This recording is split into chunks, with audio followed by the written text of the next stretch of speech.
listen to him. Really interesting readings today about the Transfiguration of Jesus on the mountaintop, with just 3 of his disciples as witnesses to the sights and sounds.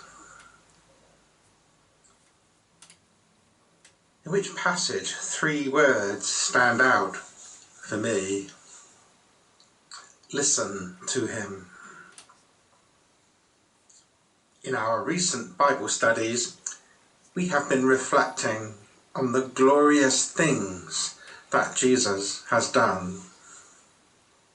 The miracles of his healing, calming the storm, feeding and providing for those in need. Through them, his disciples, others present at the time, and us today, through the Gospel writers, can see God's glory enacted through him. In today's reading of his Transfiguration, however, we see Jesus' true glory revealed.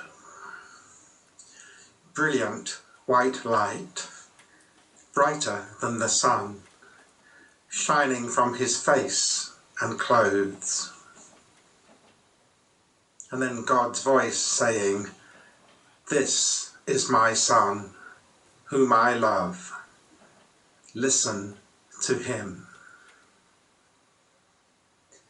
The dazzling sight and sounds were terrifying to the disciples and reminds us of the fear that gripped the shepherds in the nativity story when the angel of the Lord appeared to them and the glory of the Lord shone around them. God and Jesus are one. The glory of the Father and the Son are the same. He is God's power. He is God's love.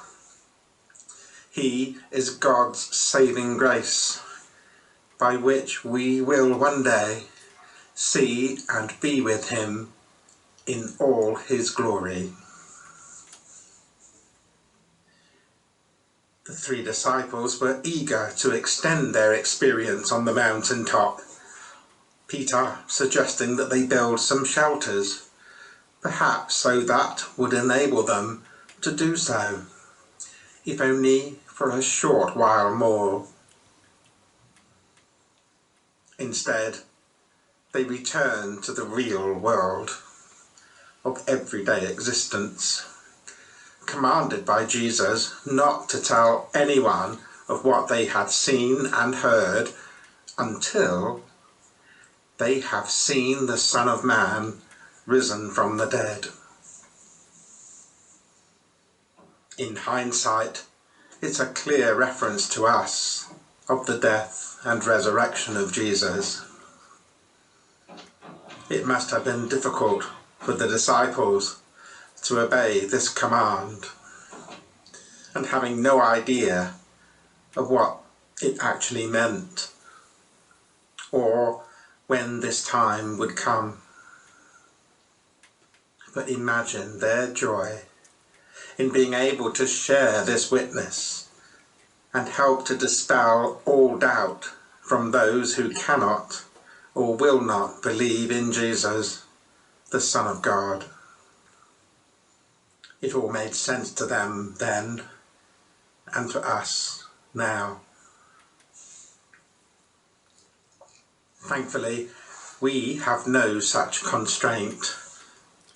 Just the opposite, in fact, as highlighted in our second reading from Paul's second letter to the Corinthians, exhorting those who have the light of the knowledge of the glory of God, seen in the light of the face of Jesus Christ, to go out and testify to his glory to those who are otherwise dead to this knowledge and belief.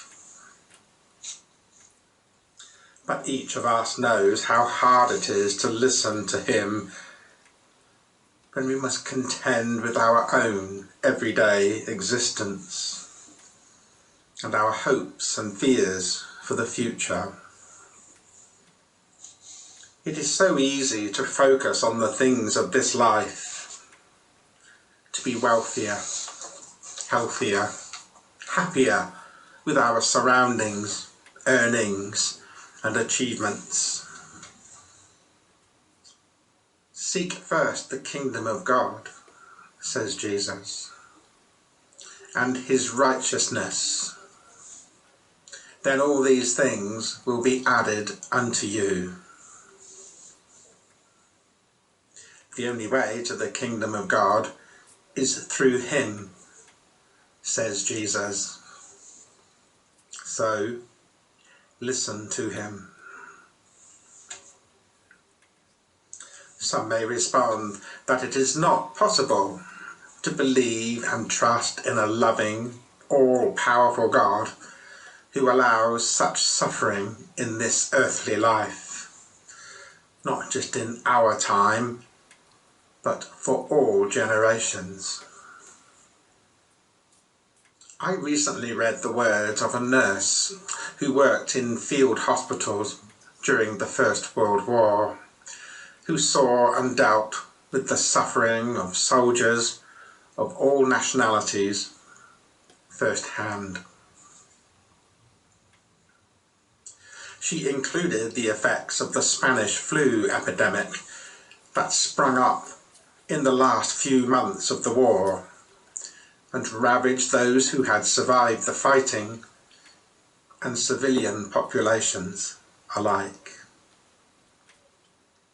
She says she also saw loving care and compassion, fortitude, heroism and sacrifice at every turn, and that convinced her there was a purpose.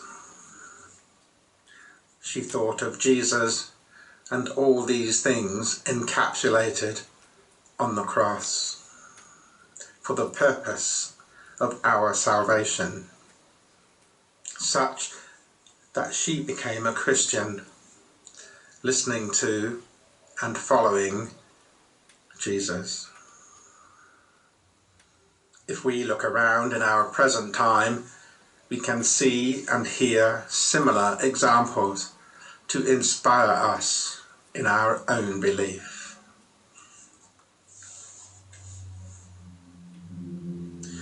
May I share a few words about our songs this week?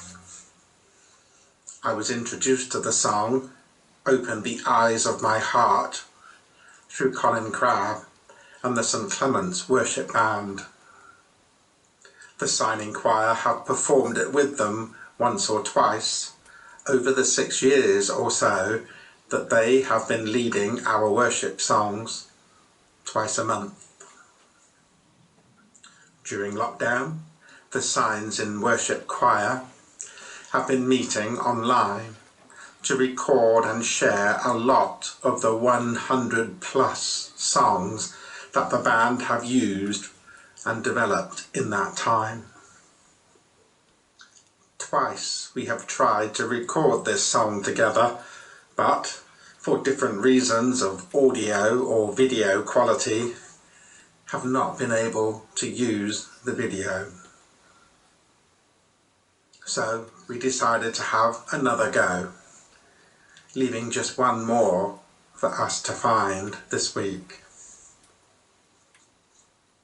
We have covered most of the band's repertoire in the last 11 months, and so have been looking for some new ones.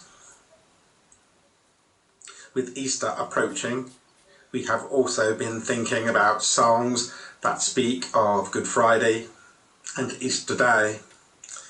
So I set about researching some from memory that might be suitable, and preferably acoustic versions.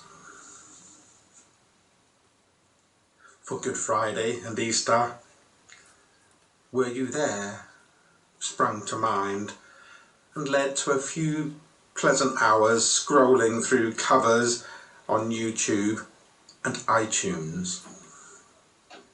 More especially so because I came across today's well-known song, Turn Your Eyes Upon Jesus, covered by a Christian group called Sounds Like Rain.